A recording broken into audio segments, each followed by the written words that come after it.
Some kids grow up learning about love through happy memories, but today we're looking at an episode of As Told by Ginger that has one of the most honest and uncomfortable portrayals of family grief in the entire series. On the surface, it's a simple story about a family dealing with death, but underneath that is really about something deeper. The episode begins with Ginger's mom, Lois, hearing something moving inside the walls of the house. Right away, the scene perfectly mixes comedy with tension. Instead of panicking, Lois treats the situation like a military operation, joking that if there really are rats in the walls, the smartest move is to find the leader first. That one line tells you a lot about this family. Even in stressful or uncomfortable situations, they lean on humor to stay grounded. Pretty quickly, suspicion falls on Carl, and honestly, everyone has good reason to blame him. After years of bizarre experiments and terrible ideas, the family naturally assumes he caused this somehow. Carl responds with his usual dramatic sarcasm, saying that if he had created something this impressive, he'd proudly take credit for it, but this time he insists he's innocent. The joke works because Carl almost sounds disappointed. The disaster isn't his fault. Meanwhile, Hoodsy stands awkwardly on top of a box, clearly hiding something. Then more rustling comes from the attic. Macy suddenly yells that the rats are making a break for it, and the girls immediately panic and run from the room screaming.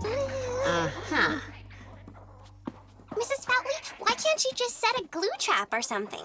That's plan B. But Mom, aren't glue traps kind of cruel?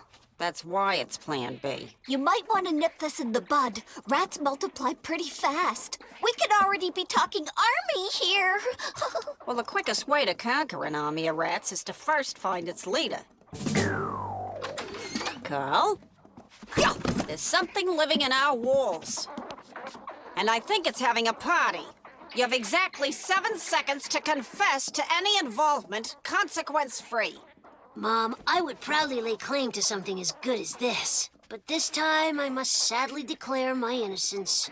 You didn't bring anything unusual into this house? With the exception of Hoodsy, none. They're making a break for it!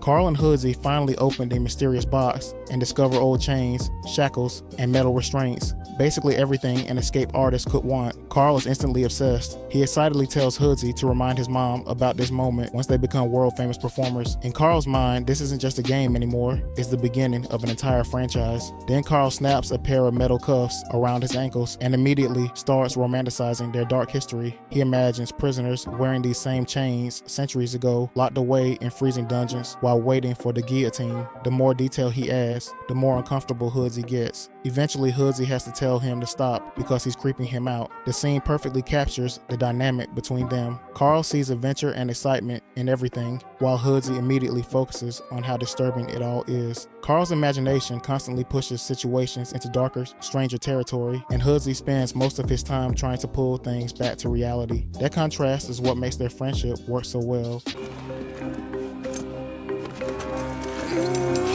Hello, friends. Boy, my mom would really spew soup if she saw this. Just remind JoJo that these artifacts of bondage will soon set us on our way to fame. With a little practice, we'll become world-class escape artists by the time we're 13. We're talking franchise. Ooh, yeah. I bet tons of prisoners have worn these babies over the years. You can practically see their sweat stains, locked in cold, dark dungeons, waiting for their grisly date with the guillotine. Stop! You're creeping me out. Downstairs, the phone suddenly starts ringing. Up until this point, the episode has felt chaotic, but still lighthearted. The kids are joking about rats. Carl is completely lost in his escape artist fantasy, and the house feels loud and energetic. But the second Dodie answers the phone, the entire mood changes. At first, Dodie casually tells her mom they're busy trying to trap rats in Ginger's walls. Then her expression shifts. The audience never hears the full conversation on the other end, which somehow makes the moment feel even more real. We only watch Dodie's reaction as her voice starts shaking and her usual upbeat personality disappears. Then comes the line that changes the entire episode. Her Nana died. What makes the scene hit so hard is how sudden and ordinary it feels. There's no dramatic music or long emotional build-up. The news just interrupts the episode the same way bad news interrupts real life. One moment the kids are joking around, and the next they're forced to confront death. Lois immediately switches into parent mode and gently asks if it was sudden. Dodie explains that her grandmother died during a Tai Chi class, which somehow makes the moment feel even more grounded and believable. believable. The show never dramatizes the death for cheap emotion. Instead, it feels exactly like one of those unexpected phone calls that changes a normal day forever. One of the most painfully realistic reactions comes from Macy. She accidentally lets out a nervous laugh and instantly regrets it. A lot of shows would turn that into a joke, but this episode understands something important. People don't always react to grief in clean or predictable ways. Sometimes they laugh, freeze up, or say the wrong thing because they don't know how to process what they're feeling. Ginger struggles too. She clearly wants to comfort Dodie, but she has no idea what to say. And that quiet hesitation captures something a lot of kids experience the first time someone close to them loses a family member. The pressure to say the right thing when you honestly don't know what that is. That's why the scene works so well. Nobody reacts perfectly. Dodie goes numb, Ginger freezes, Macy panics, and Lois tries to hold everything together. The whole moment feels messy, awkward, and painfully human in a way most cartoons from that era avoided.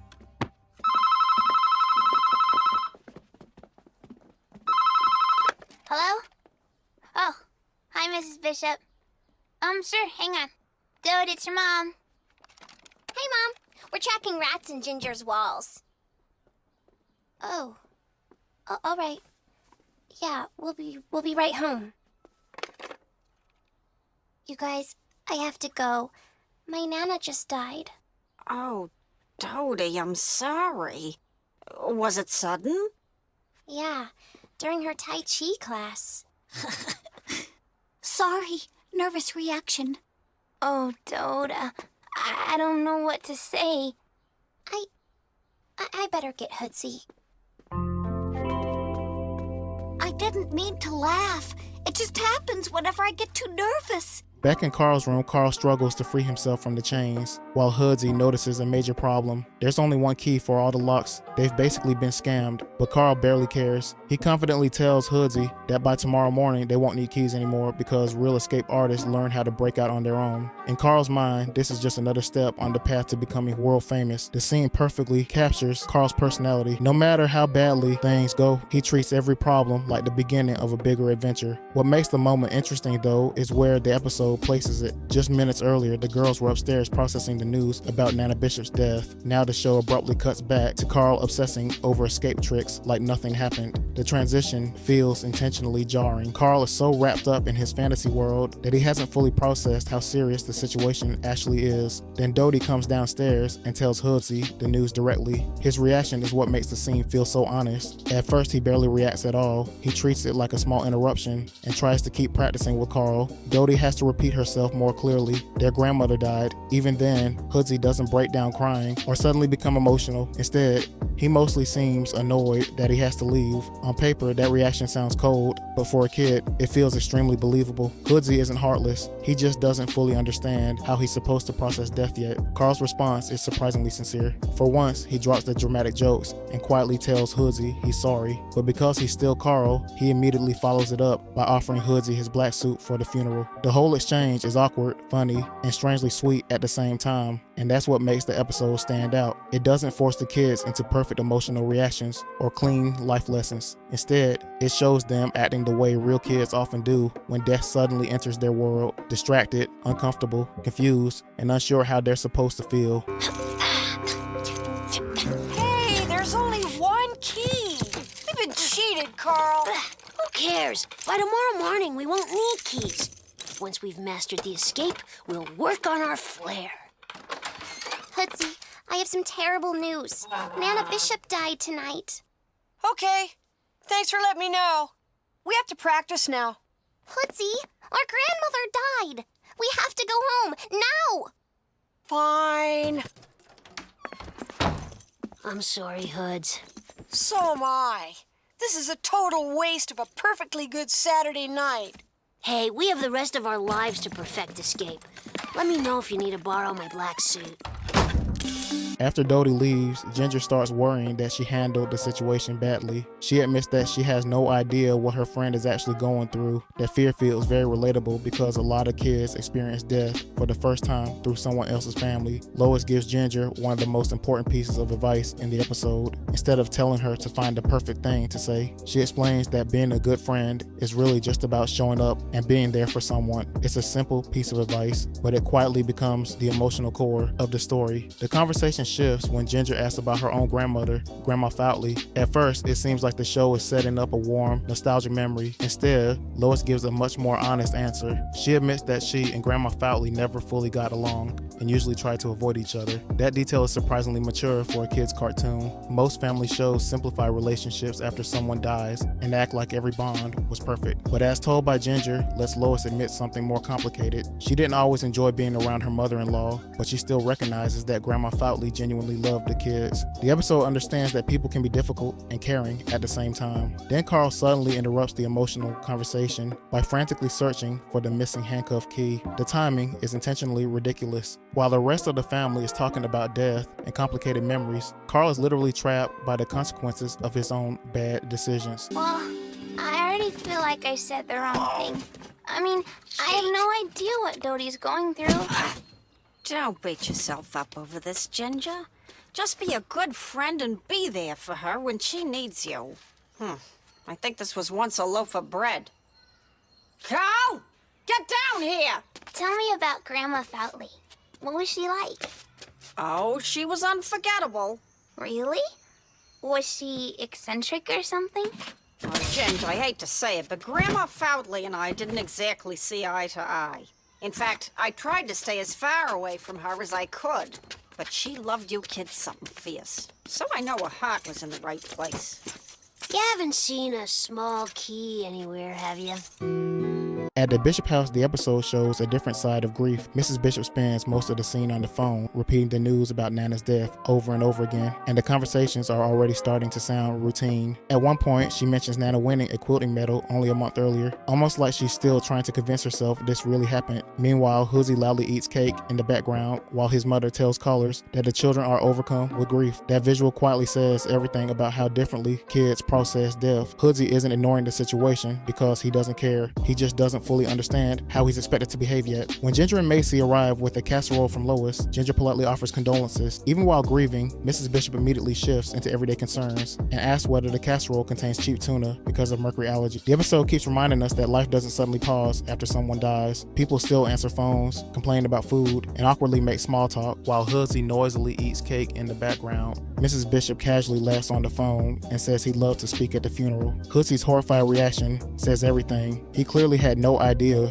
this responsibility was about to be dumped on him. The moment is funny, but it also highlights something uncomfortable and very real. Funerals often push kids into emotionally adult situations long before they're ready for them. Yeah, well, the kids can barely contain their grief. I know. Oh, hang on. Carl Foutley, I am on a phone call right now. Yes. No. Oh, for heaven's sake. Robert Joseph, do you have a key for Carl Foutley? No, he doesn't have your key. Goodbye. Now, where were we? Oh, it doesn't end. Hi, Mrs. Bishop. Sorry to hear about Mrs. Bishop's passing. The other Mrs. Bishop. Thank you, girls. Here, my mom baked this for you. It's tuna noodle. She didn't use cheap tuna, did she? I'm allergic to mercury. I don't think so. Dodie's up in her room if you want to go up. Marge? Yeah, so what were we saying? Oh, yes, it just goes to show you, you never know. That's a terrific idea. Robert Joseph would love to speak at the funeral. While sitting in Dodie's room, Ginger and Macy go through boxes filled with Nana Bishop's memories. Dodie shows them old ponytail holders, keepsakes, candy wrappers, and tiny objects that would seem meaningless to anyone else. But to her, every single item carries a story about her grandmother. She explains that her famous pigtails were actually Nana's ideas. Nana believed every woman should have a trademark, something that made her unforgettable. It's a small detail, but it reveals how much she encouraged Dodie to feel special. Dodie then remembers the time Nana confronted an ice cream vendor who tried to shortchange her at an amusement park. The story is funny, but it also shows how fiercely protective Nana could be. Through these little memories, we start to understand why this loss hits Dodie so hard, and that's what makes the scene so powerful. The episode understands a truth about grief that a lot of shows miss. People are often remembered through tiny, everyday moments instead of huge life events. A candy wrapper, a hairstyle, or a random afternoon at the park can suddenly become emotionally priceless once someone is gone. The moment gets interrupted by an awkward but very believable scene. Mr. Bishop walks in crying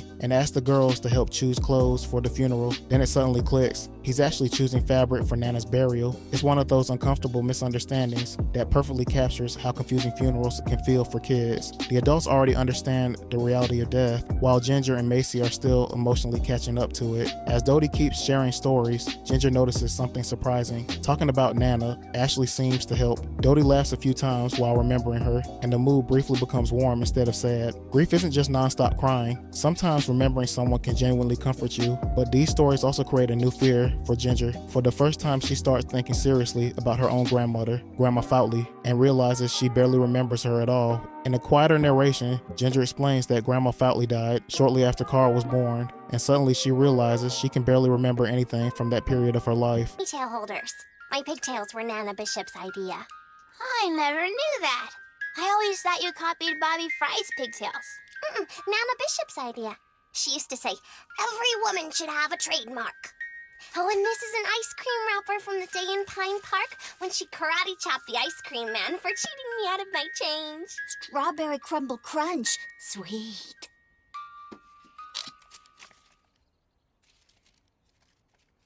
Oh, no. Dodie, I need your opinion. Should we go with the jungle print or the powder blue? What do you girls think? Whatever you're most comfortable in, Mr. Bishop. I vote powder blue. Powder blue it is. It's for Nana Bishop. Oh, okay. Oh, and this is from last year's Flag Day Festival.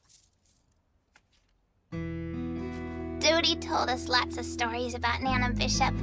It must have cheered her up a lot, because she laughed a couple of times. But Dodie's Nana stories had a weird effect on me.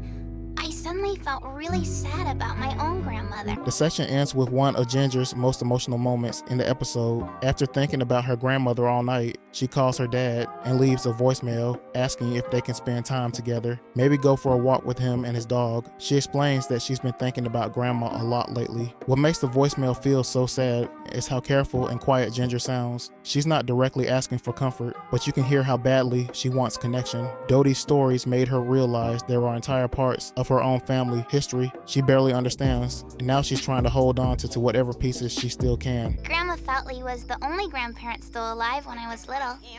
She passed away right after Carl was born, but I don't remember her. Come to think of it, I don't remember anything before Carl was born.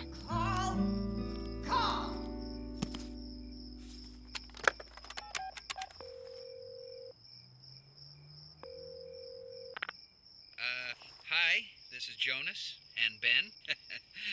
Well, you know what to do. Hi, Dad. It's me, Ginger. Remember how you said I should call you if I ever wanted to go for a walk with you and Ben? Well, I've kind of been thinking about Grandma a lot and thought maybe we could take that walk. If you're free, I could hold the leash. Okay? Call me.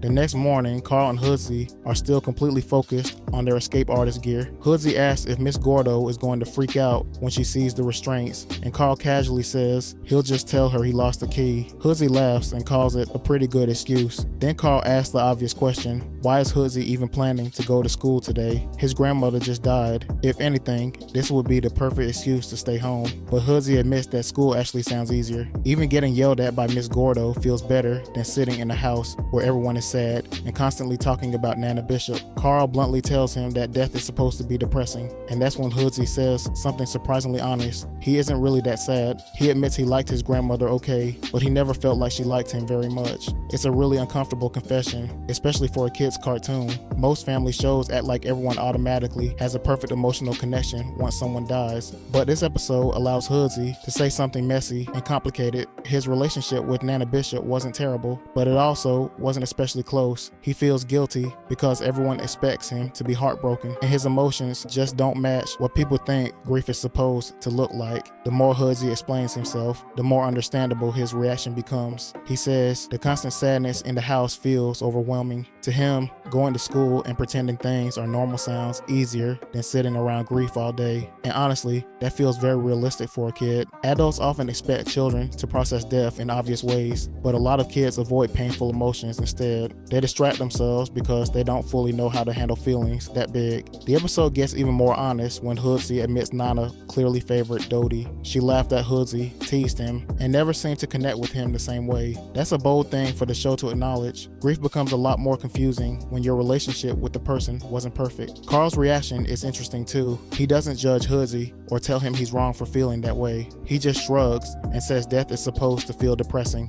before immediately changing the subject back to their escape act. On the surface, it feels like Carl is ignoring the conversation, but really, he's coping the exact same way Hoodsie is, through distraction. And that's why the escape artist subplot works so well. The boys spend the entire episode trying to escape handcuffs, locks, and chains, while emotionally trying to escape grief, guilt, and uncomfortable feelings. The metaphor is surprisingly smart without ever feeling forced. That's what makes this episode so much more mature than people expect from a Nickelodeon cartoon. It understands that grief is messy. Some people cry, some laugh nervously, some tell stories, and some do everything they can to avoid thinking about it at all. The show respects all of those reactions, and that's why it still feels honest years later. Don't you think Gordo's gonna freak out about those things?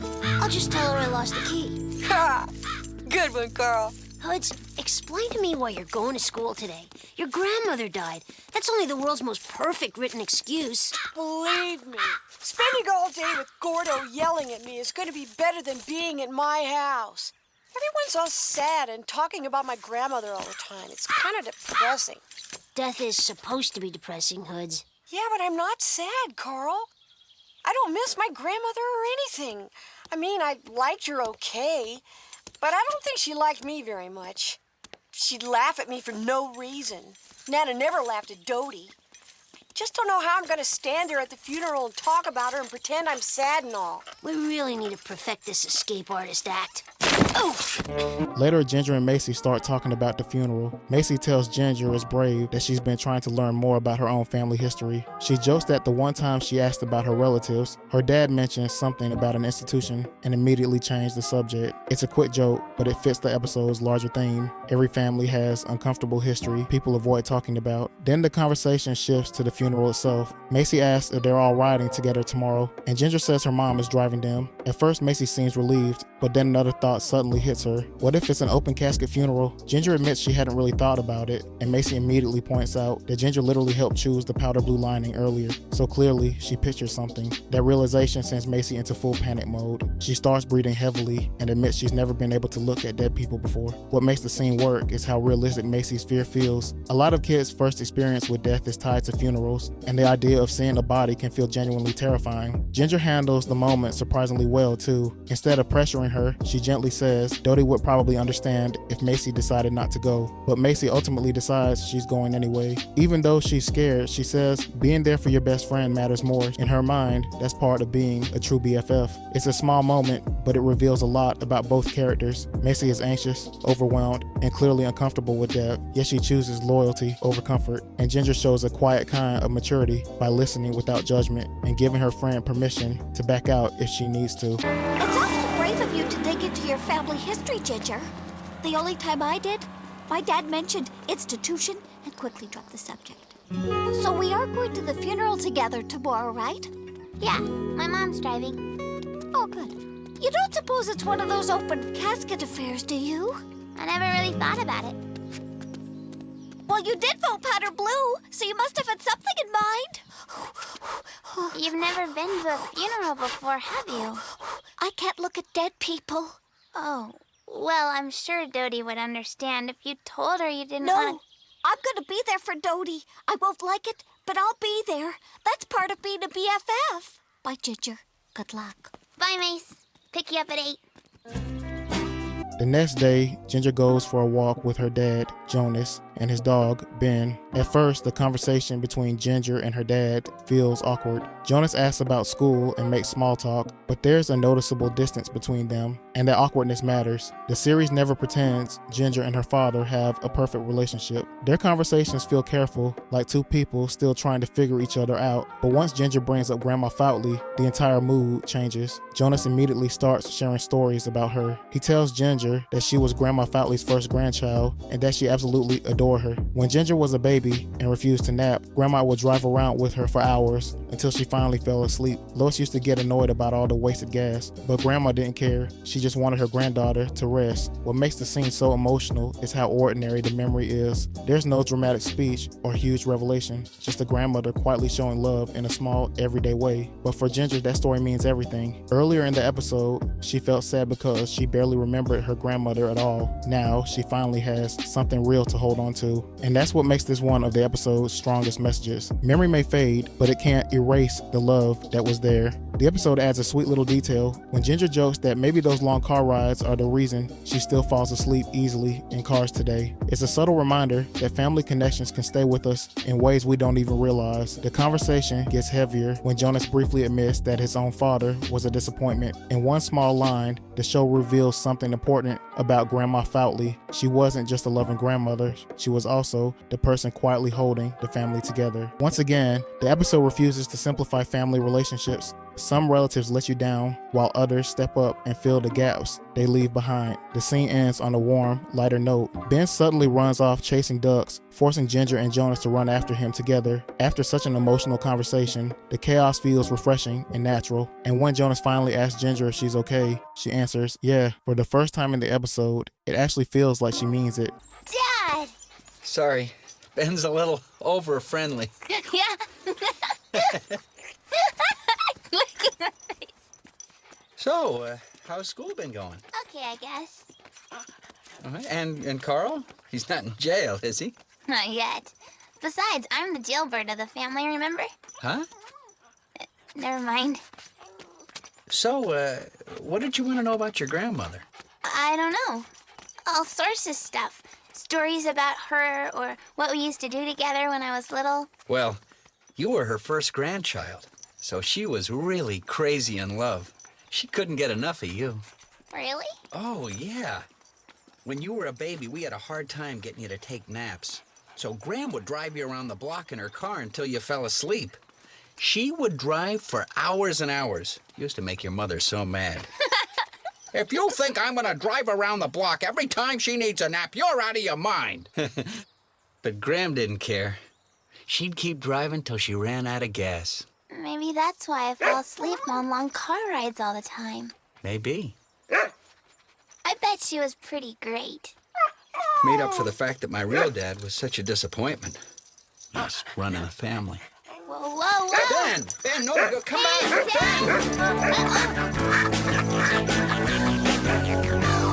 Are you okay? Yeah, thanks, Dad.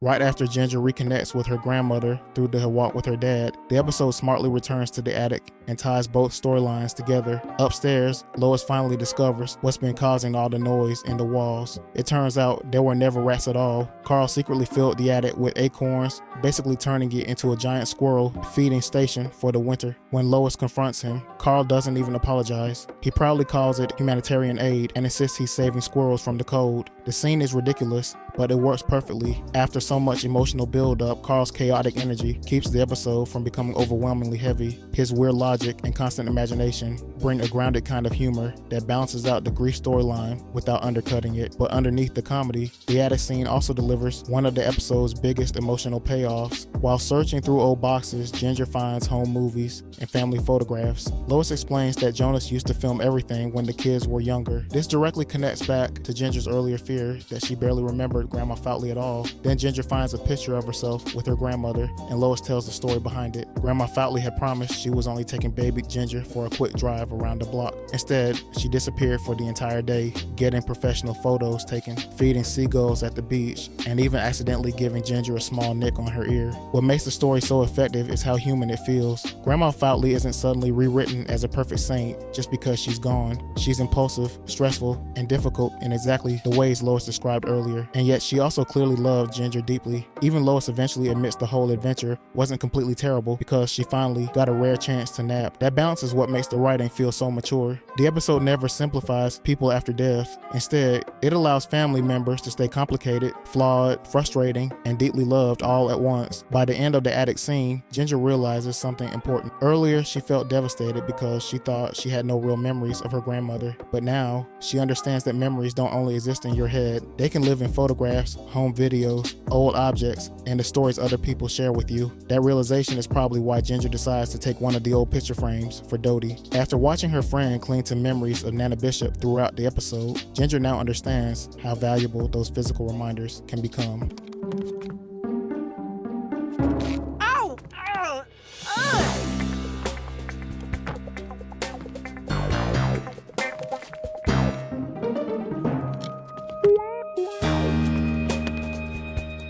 Thought I lost this stuff with last year's gutter fiasco.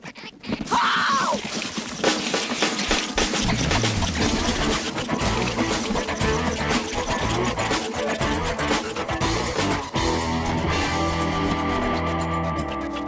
Acorns? But Lola! Carl, you opened an all-you-can-eat squirrel restaurant in our attic. I like to think of it as humanitarian aid. Ugh. There's a long, cold winter ahead for those little guys.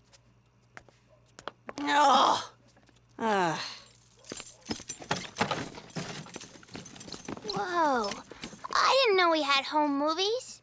Oh, I'm not surprised. Your father used to be quite a home movie fanatic. Graham. Yeah, isn't that sweet? She stole you that day. What? Well, borrowed you. She told me she was taking you for a drive around the block. Somewhere between the driveway and the block, she decided to take you to the department store photographer, then onto the shore to feed seagulls, which is why you have that nick on your ear. It wasn't all that bad a day, actually.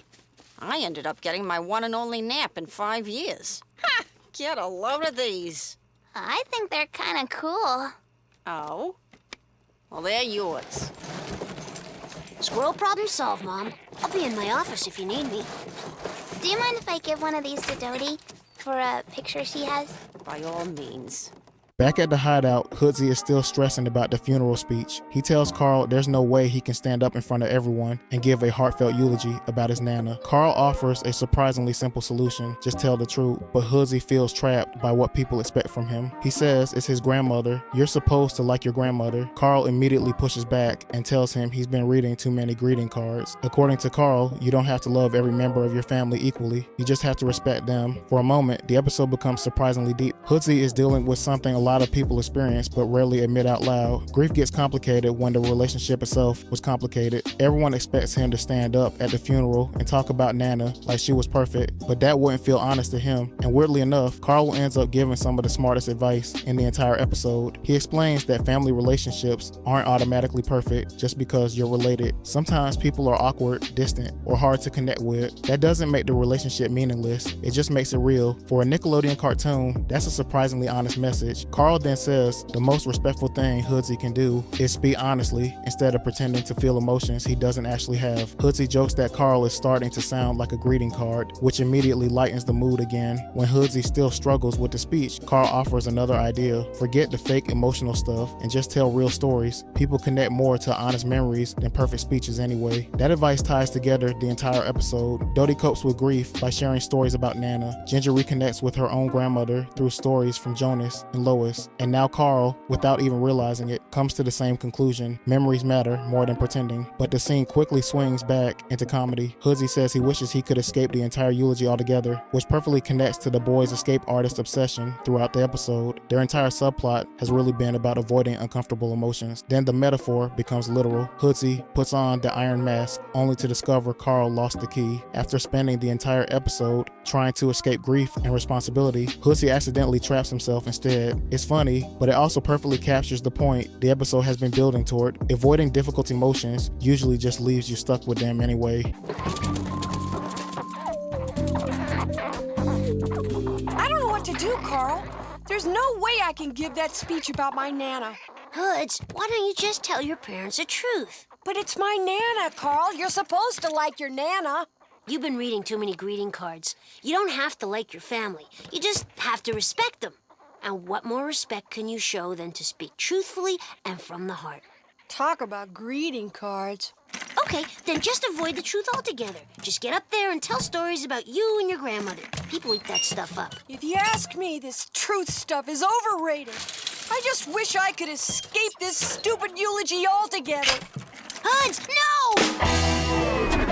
Back at the Bishop house, the limousine waited outside while Mrs. Bishop called upstairs for Hoodsie to hurry up. She told him it was time to leave for the funeral and demanded he open the door, but Hoodsie was still trapped inside the iron mask. Panicking, he yelled that he wasn't decent yet while desperately trying to pull the thing off. The harder he struggled, the more stuck he became. Mrs. Bishop grew impatient and asked what was taking so long. Thinking fast, Hoodsie claimed he was emotional and still working on his speech. He even asked if he could just ride his bike and meet them at the funeral home instead. Mrs. Bishop couldn't believe what she was hearing. Riding your bike to your own grandmother's funeral sounded ridiculous to her, but Mr. Bishop reacted differently. He gently suggested they let Hoodsie ride his bike, saying maybe that was simply his way of grieving. His voice even cracks a little when he mentions that his mother is waiting. Mrs. Bishop shuts the idea down immediately. To her, funerals have rules. Everyone arrives together, dresses properly, and behaves the right way. She gives Hoodsie a few more minutes before insisting he get downstairs. What makes this scene so smart is the contrast between the parents. Mrs. Bishop focuses on structure and appearances. Mr. Bishop, meanwhile, understands that people process loss differently,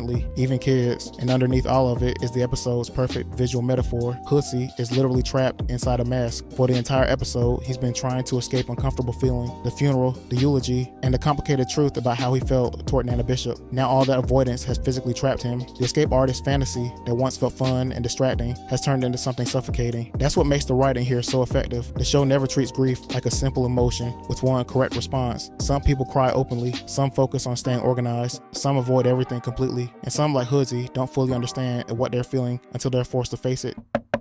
Robert Joseph, the limousine is waiting for us. It's time to go. Now open this door. No, I'm not decent. Well, what on earth is taking you so long? I'm, really sad. I'm still working on my speech. Why can't I take my bike and meet you there? Ride your bike to your grandmother's funeral? Honestly. Let the boy ride, Joanne. Maybe it's his way of grieving. Come, Mother is waiting. I'm not going to argue today. Robert Joseph, you have 20 minutes to get your tail down to that funeral home. Do you hear me? The funeral takes place on a boat, which immediately makes everything feel strange and unstable. Instead of a quiet church or funeral home, the characters are surrounded by water, engine noise, and constant movement. The setting itself mirrors the emotional mood of the episode. Everyone is trying to stay balanced while their world quietly shifts underneath them. Meanwhile, Carl is still completely committed to the escape artist gimmick. He even spray paints his leg shackles black because he wants to look respectful for the funeral. It's such a perfect Carl detail. In his mind, wearing heavy metal restraints to a funeral is totally acceptable as long as they match the occasion. Lois immediately points out the obvious problem. If he falls overboard dressed like that, he'll sink straight to the bottom. The escape gear the boys use to avoid their emotions has now turned into literal dead weight. That balance between comedy and grief keeps crashing together throughout the scene. Mrs. Bishop is stressed because Hoodsie still hasn't arrived. While Carl casually suggests checking the snack table, the adults are trying desperately to keep the ceremony organized while quietly falling apart emotionally. Then the episode delivers one of its most painfully honest moments. Macy finally seeing the open casket. Earlier, she admitted she was terrified of seeing a dead body. Now that fear becomes real, Ginger tries to comfort her with the usual explanation adults give kids, that Nana Bishop just looks like she's sleeping. But Macy immediately points out how unsettling that actually sounds. She asks who sleeps in perfect pigtails and full makeup. That line matters because the episode refuses to romanticize death. Even though Nana looks peaceful, the situation still feels unnatural and deeply uncomfortable to the kids. Lois quietly responds that the dead usually do look peaceful, which somehow makes the moment even heavier. And right when the tension starts becoming overwhelming, Carl breaks it by joking that he thinks the body moved. Macy panics and accidentally knocks one of the coffin wheels loose. Ready? Lead the way. That's 100% real satin lining. Carl. I can't.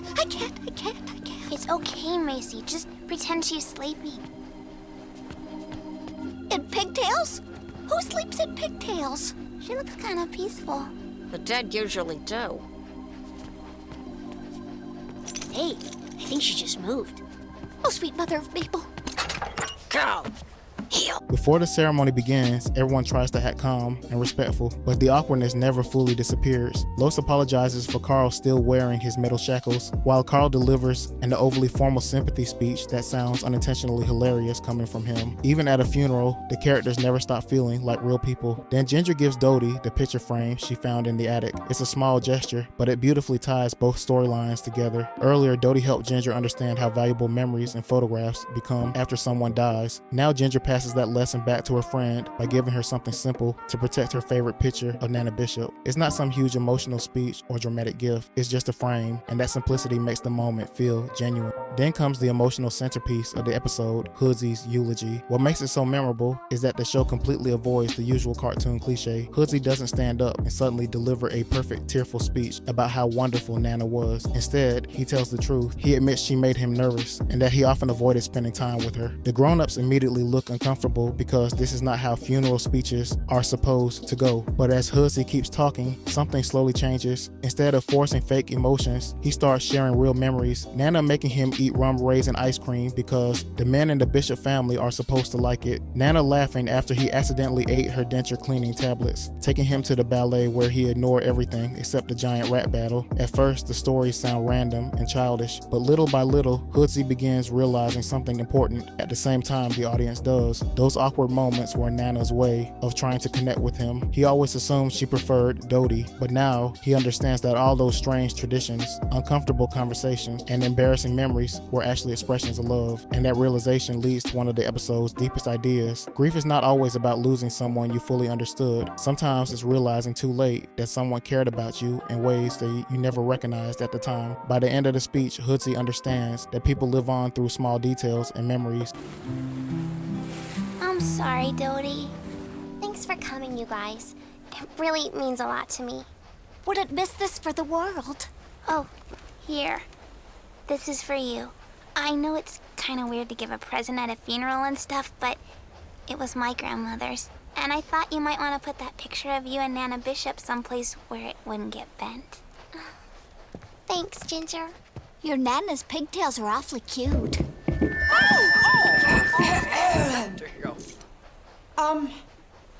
Hi. My name is Robert Joseph, and I'm the dead lady's grandson. My mom asked me to talk about Nana Bishop, but I'm not sure what to say.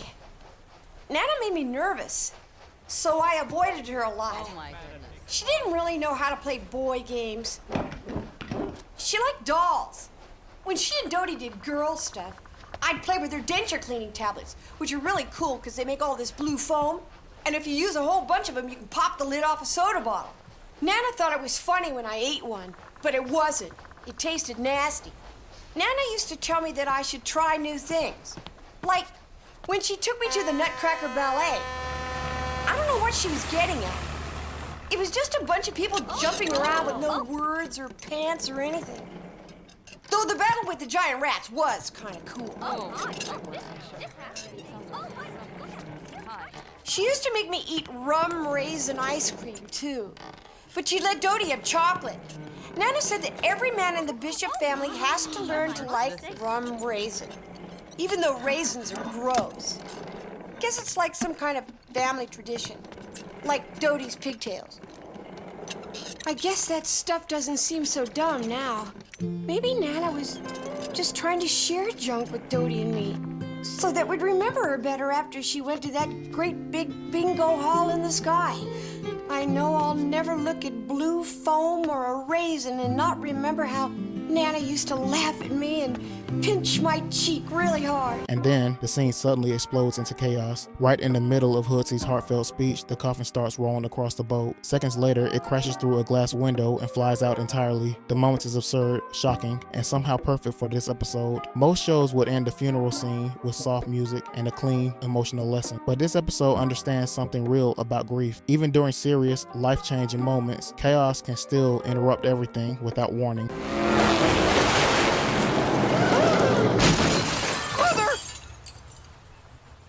At the graveyard, the family finally gathers for Nana Bishop's burial. The pastor delivers a solemn, traditional farewell, speaking about peaceful rest and angels guiding her onward. For a brief moment, the episode almost feels calm again, like everyone is trying to restore some sense of order after the chaos of the funeral. But that calm doesn't last long. Without warning, Mr. Bishop completely breaks down. Overcome with grief, he suddenly jumps into the grave himself, refusing to say goodbye. It's a raw, messy, emotional outburst, the kind of reaction adults usually try to hide from children. Mrs. Bishop immediately panics. She begs him to get out, partly because it's unsafe and inappropriate, but also because she's terrified of the scene spiraling further out of control in front of everyone else. Even while grieving, she's still trying desperately to maintain dignity and structure. Then the moment takes another unexpected turn. Hoodsy, still emotionally confused after giving his speech, suddenly tries to jump into the grave too. It feels less like genuine understanding and more like imitation. A kid watching adults express grief and trying to figure out what he's supposed to do himself. Mrs. Bishop instantly snaps into a parent mode, shouting his full name and pulling him back before he can jump. That small exchange quietly captures one of the episode's biggest themes. Kids learn how to process emotions by watching adults, but the adults are often just as overwhelmed and confused as they are. Nobody here handles grief perfectly. Some people stay quiet, some lose control completely, some focus on rules and appearances just to hold themselves together, and some kids, like Hoodsy, are still trying to figure out what grief is even supposed to look like. That honesty is what makes the episode feel so real. It doesn't present mourning as one clean emotional experience. It shows grief as chaotic, uncomfortable, emotional, and deeply human.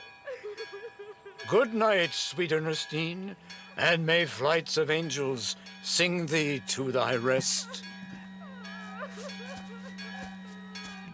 Oh, Mother! David Charles Bishop, get out of that grave this instant. You're upsetting the children. Hey, I want to try. Robert Joseph? Later that night, back at home, Ginger and the rest of the family sit in a dark room watching old home movies. The projector shows footage of her as a baby with Grandma Foutley. These are memories she doesn't consciously remember, but suddenly they feel more important than ever. As she watches, Ginger reflects on everything that happened in that day, especially Hoodsy's honest eulogy. In her narration, she realizes something important. Families are complicated. They can frustrate you, disappoint you, and make you feel misunderstood. Because of that, it's easy to overlook the good moments while they're still happening. But once someone is gone, your perspective shifts. All you have left are memories, and strangely, the happier ones tend to stand out the most. That becomes the emotional core of the episode. Dodie's grief, Hoodsy's conflicted feelings, and Ginger's search for her own grandmother all lead to the same idea. People matter more than we realize while they're still here. Instead of ending on pure sadness, Ginger picks up the phone and calls her dad. After thinking about loss all day, she decides to be with the people she loves. Meanwhile, Lois is finally freeing Carl and Hoodsy from their escape artist gear. Using an old blowtorch, she carefully cuts through the iron mask and shackles while warning them to stay still. After spending the entire episode trying to escape everything uncomfortable, the boys end up needing an adult to literally set them free. Dad, I'm glad I got you. It's Ginger. No, Carl's not in trouble. Now hold still. It's been a long time since I worked this baby. And that's what makes this episode of As Told by Ginger so unforgettable. It understands that grief isn't just about sadness. It's awkward, confusing, funny, uncomfortable, and deeply personal. Some people cry, some avoid their feelings completely. Some tell stories just to keep memories alive a little longer. But more than anything, the episode reminds us that the small moments with people are often the ones we remember forever. Because eventually memories are all we have left. If you enjoyed this breakdown, make sure to like the video, subscribe, and let me know what other cartoon episodes you want me to cover next.